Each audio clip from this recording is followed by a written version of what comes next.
Palabra de Dios, los invito. Atoramos la palabra de Dios ahí en el libro de Mateo.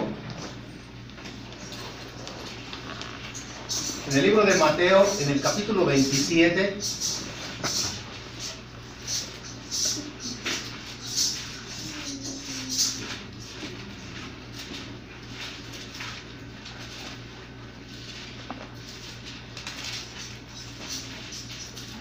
¿Ya lo tienen? Ahora me esperan porque yo soy más de este. Bueno, en Mateo, en el capítulo 27, verso 27 al 31. ¿Me pueden seguir con la vista? Lo voy a leer. Dice la palabra de Dios: entonces los soldados del gobernador llevaron a Jesús al pretorio y reunieron alrededor de él a toda la compañía. Y desnudándole, le echaron encima un manto de escarlata. Y pusieron sobre su cabeza una corona tejida de espinas y una caña en su mano derecha. E hincando la rodilla delante de él, escarnecían diciendo: salve, rey de los judíos. Y escupiéndole, tomaban la caña y le golpeaban en la cabeza. Después de haberle escarnecido, le quitaron el manto, le pusieron sus vestidos y le llevaron para crucificarle.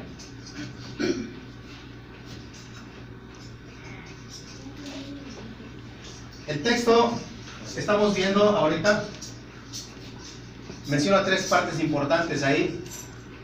Menciona un manto escarlata. ¿Por qué lo llevaron ahí? Porque después de que Pilato no se quiso hacer cargo del asunto del Señor Jesús, las tradicionales que se lavó las manos, porque no quiso saber nada del asunto, fue mandado al pretorio. El pretorio era un palacio, ¿verdad?, que donde se juzgaba a todo aquel que no hacía lo correcto, gobernado por un pretorio que estaba a cargo de una compañía de soldados. Lo llevaron ahí. Entonces ahí los soldados, en son de burla, le ponen primero un manto, ¿qué? Escarlata. Ya sabemos que el color escarlata significa, ¿qué, hermanos? Realeza. Significa la realeza, el manto escarlata. Y después dice que le pusieron en su mano derecha una caña de ¿qué? De bambú, porque esa caña estaba simbolizando para esos soldados la autoridad. Si ustedes, por ejemplo, se fijan en el Papa, siempre tiene su báculo de autoridad, ¿verdad? Porque viene arrastrando esa tradición él. Bueno, le ponen eso en señal de burla, pero también le ponen una, ¿qué, hermanos? Una corona de espinas. Y cuando ya tenía estos tres elementos, se hincaban delante de él: salve, rey de los judíos. Se burlaban de él, como diciendo: él se cree el rey de los judíos, vamos a hacer que se crea el rey de los judíos. Tú puedes imaginar a alguien que lo azotaran con un látigo. En los otros evangelios dice que lo azotaron, pero nada más ponte a imaginar si alguien físicamente no era fuerte, esa persona que estaba siendo azotada, ahí moría en ese instante. Jesús, en ese momento que fue azotado, no necesitó de la ayuda de su Padre Celestial ni la ayuda de un ángel. Estaba sufriendo como cualquier humano, ¿sí? Pero en esta tarde me quiero enfocar a un solo punto de esos tres que mencionamos: del manto, de la caña y de la corona de ¿qué? La corona de espinas, ¿verdad? Bueno, más o menos, ¿verdad? Porque una corona de espinas, dice ahí. Ustedes saben, hermanos, qué significado tiene la corona de espinas. Acabamos de entonar una alabanza que decía que fue coronado con una corona, ¿no? Y se hizo rey, ¿no? ¿Una corona de qué? De espinos. ¿Saben qué significa la corona de espinas en la cabeza del Señor Jesucristo?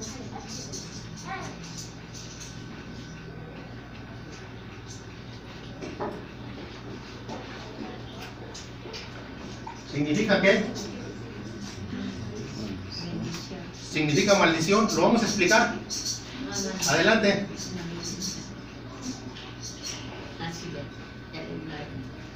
¿Por qué maldición? en esa corona estaba ya un simbolismo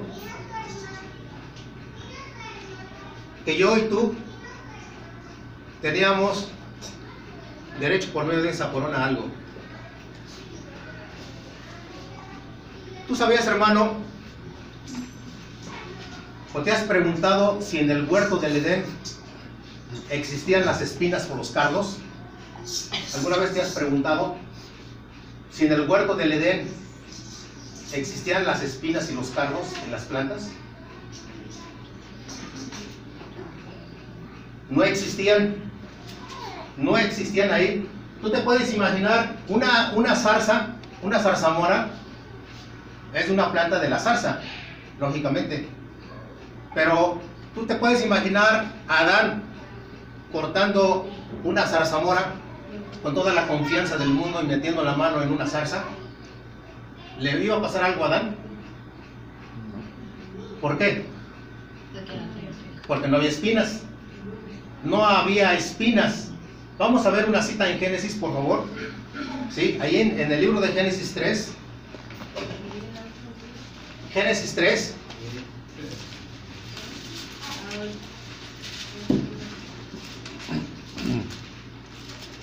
En el versículo 17 y 18. Si alguien lo puede leer. Génesis 3, 17 y 18.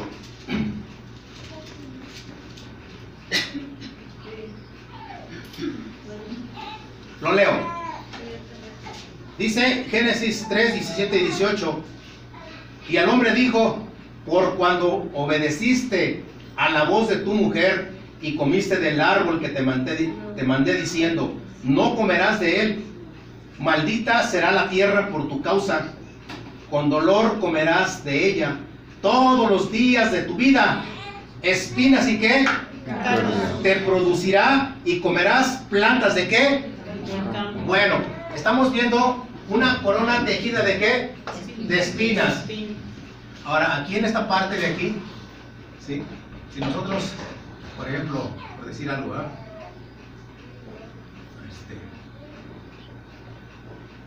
Miren que hago mis dibujos chuecos, pero bueno, creo que me entienden, ¿sí?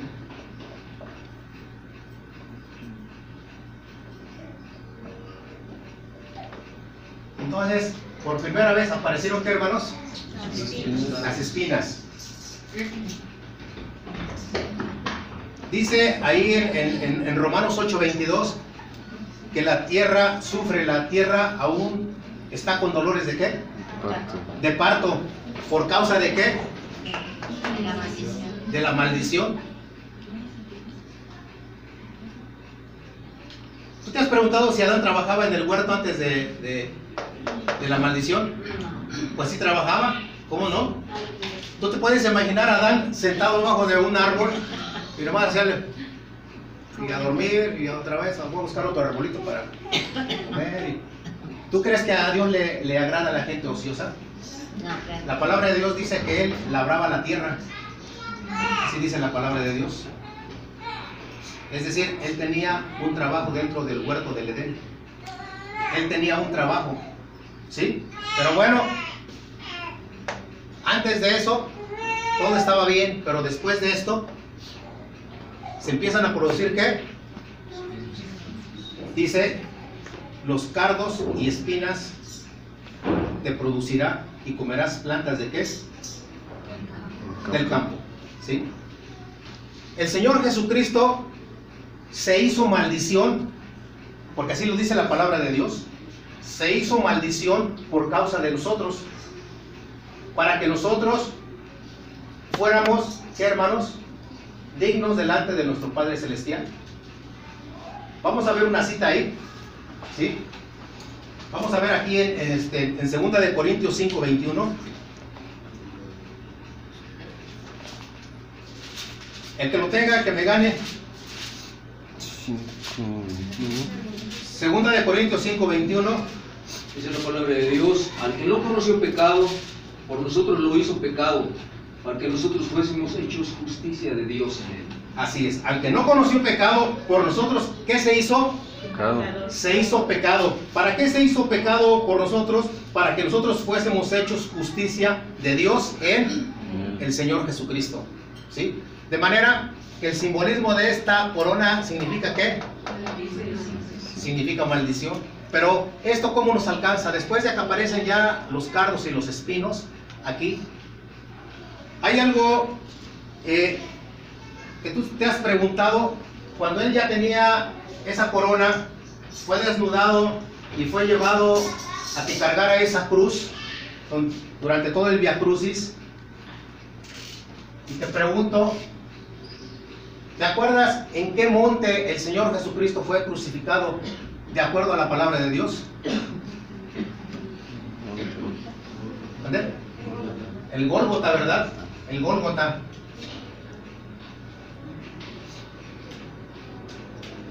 ¿Qué significa?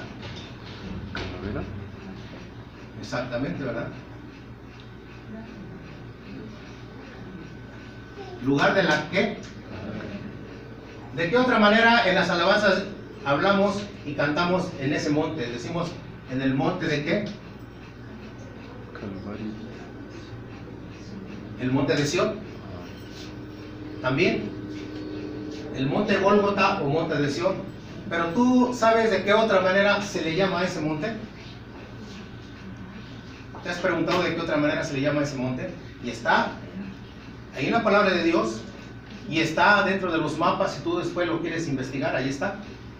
¿De qué otra manera se le llama? ¿Vale? No.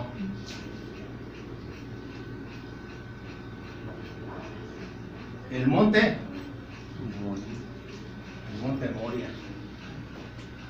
¿No te parece increíble que sea el monte Moria?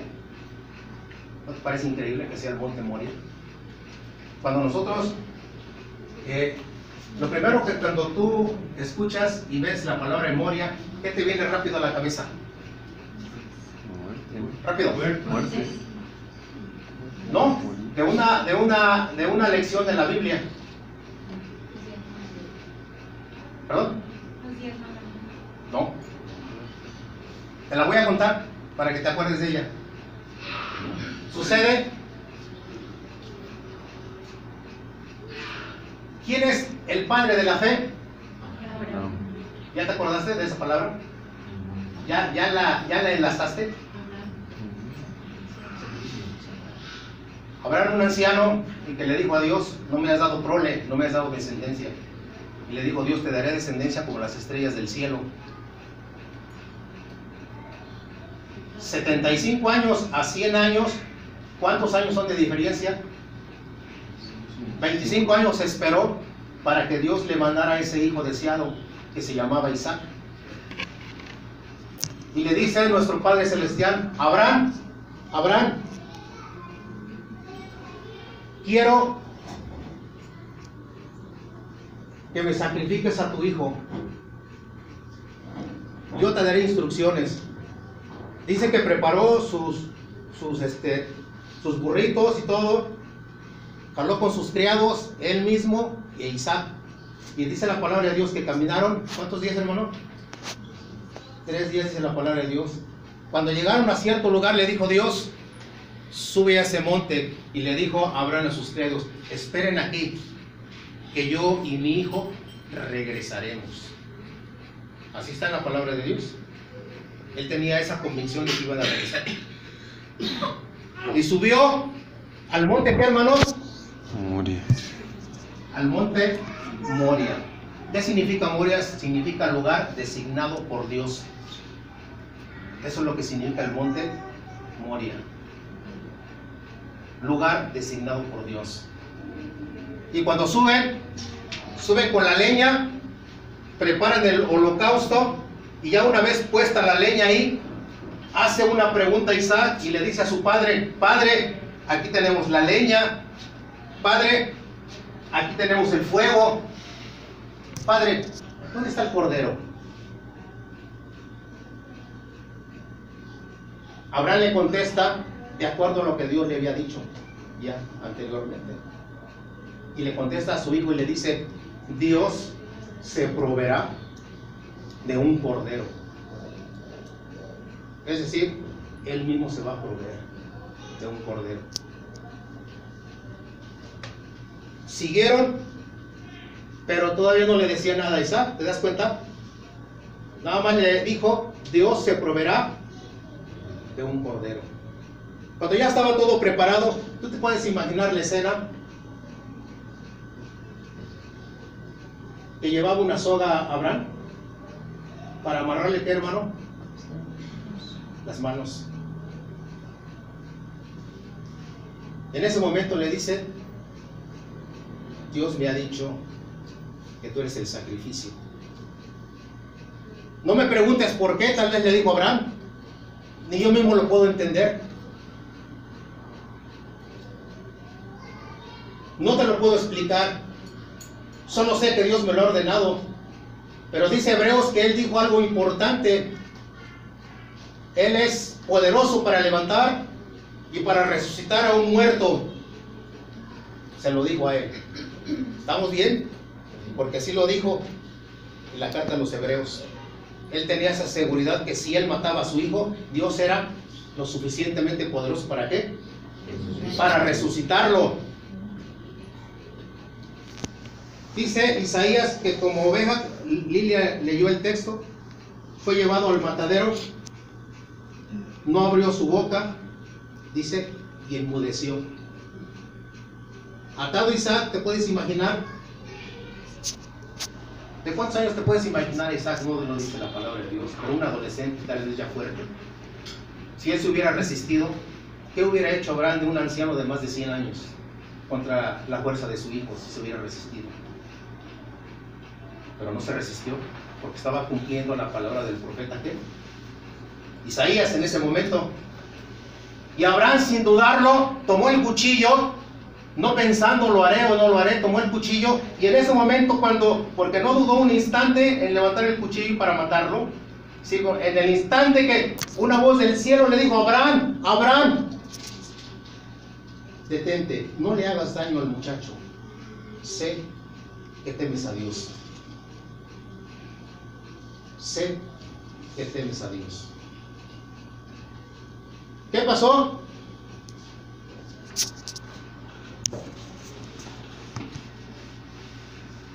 Ese monte es el mismo monte donde el Señor Jesús fue sacrificado, el monte Moria.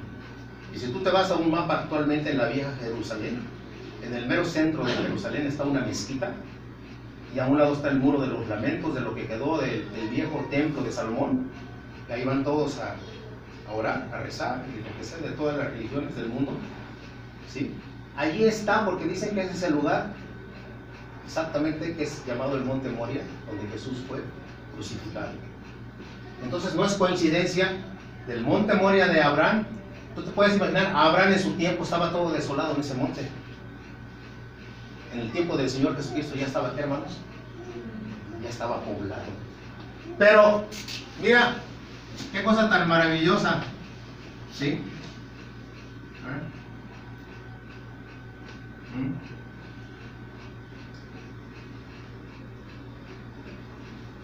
Voltea Abraham a sus espaldas, dice la palabra de Dios, y cuando volteó, ¿qué vio?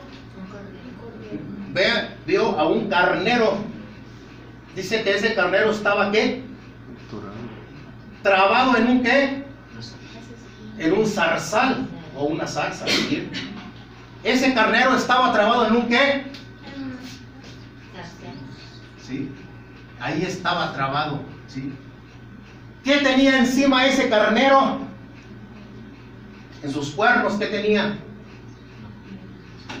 Tenía espinas de la corona ¿de quién? De la corona del Señor Jesucristo. Tenía las espinas donde le hicieron al Señor Jesucristo su corona. Y entonces este carnero que estaba trabado en las espinas en un zarzal está simbolizando aquel que tomó el lugar de Isaac ahí en esa narración. Isaac ya no fue sacrificado, sino que el carnero fue el sustituto, aquel para ofrecer un holocausto agradable delante de Dios. La maldición que nos dice Génesis 3, ¿quiénes son los que teníamos que pagar nosotros? Nosotros en la cruz del Calvario y con la muerte. ¿Te das cuenta?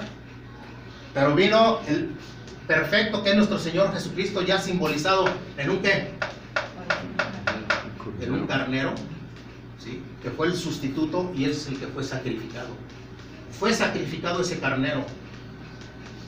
Las espinas, dice ahora, espinas y cardos te producirá. Espinas y cardos te producirá.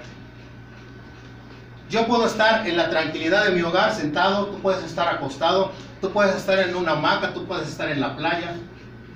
Pero yo te voy a decir algo y no me dejarás mentir. Siempre hay algo que te está aquejando. Tu mente no está 100% en que estás disfrutando en ese momento. Tú estás pensando en los pendientes que dejaste, estás pensando en tu economía, estás pensando en tu salud, estás pensando en los problemas familiares, estás pensando en tantas cosas. ¿Sabes qué? Esas espinas es la que dijo alguna vez Pablo, tengo un aguijón en mi carne. Ese aguijón que decía Pablo, que no me deja ese aguijón. ¿Sabes cuál era el aguijón que tenía Pablo? ¿Te acuerdas qué aguijón tenía Pablo físicamente? Sí, ya no veía bien. Y él le rogaba a Dios que le quitara ese problema de sus ojos. Pero Dios siempre le dijo, bástate y gracia. Y por ese aguijón que tenía clavado, siempre se acordaba con más fuerza de nuestro Padre Celestial. Hoy en día transitamos nosotros con aguijones en esta vida. Si tú sales hoy en la noche, siempre vas pensando en que ojalá nada te pase. Esas espinas y cardos que te producirá a causa de una maldición es lo que estamos arrastrando nosotros. Pero en esa corona que el Señor Jesucristo llevó en su cabeza, Él cargó con esa maldición. Ahora esa maldición ahora es quitada por su sangre preciosa que derramó en la cruz del Calvario para todos nosotros.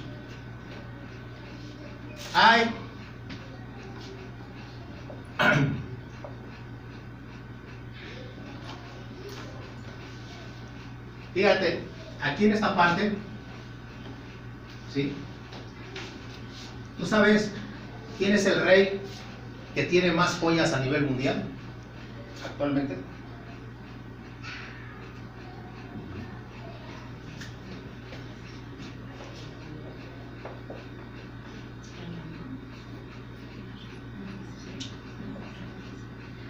La reina Isabel. Si tú investigas y te metes a investigar esto, te vas a dar cuenta de algo increíblemente asombroso. Yo cuando estaba viendo esto dije, y todo porque me nació la curiosidad de una corona, dije, ¿qué pasa aquí? ¿Qué pasa? ¿Sí? ¿Qué pasa? ¿Sí? Dice que tiene esa corona, no dice la tiene, del tamaño de un huevo tiene un diamante. De igual tamaño tiene un rubí. Tiene las 4 perlas más grandes que existen a nivel mundial. Y tiene, fíjate bien lo que tiene esa misma corona. Tiene 2.800 incrustaciones en esa corona, ¿sí? De puros diamantes y zafiros, ¿sí? Y toda clase de piedras preciosas. Aparte de eso que te dije, 2.800 incrustaciones en esta corona. ¿Por qué te estoy diciendo esto? ¿Sabes el valor que tiene estimado esta corona, esta cortita corona? Porque esta nada más es utilizada, o va a ser utilizada otra vez, cuando ella se muera y la vuelvan a poner en la cabeza del rey que sigue. Nada más para eso es sacada esta corona. Y ya de ahí todo lo que utiliza, aparte de otras joyas. Bueno, ¿sabes cuánto equivale su valor de esta? Rápido dime el número que te puedes imaginar, lo que vale esta corona. 20 millones. ¿Cuántos? 20 millones. 20 millones, ¿sí? Billones. ¿Billones? ¿Dólares? No, son 2 billones. No vamos a... ¿Cuántos son 2 billones? 2 millones de millones, ¿sí? Si yo quiero decir 1 billón, ¿es 1 millón de qué? De millones. Equivale a 2 billones de dólares. ¿Sí? Pero ¿sabes qué? Nada de esto es suficiente. ¿Sí? Nada de esto es suficiente. Nuestro Padre Celestial dice en la palabra de Dios: mío es el oro, mía es la plata. Nada más necesitó una corona para cargar con lo que nos correspondía a nosotros en la cruz del Calvario. Y por medio de su sangre, nosotros venimos a ser participantes de una vida eterna, si es que queremos nosotros. La gran encomienda del Señor Jesucristo: todo aquel que perseverar hasta el fin, este será salvo. Señor, te bendiga. Amén. Amén.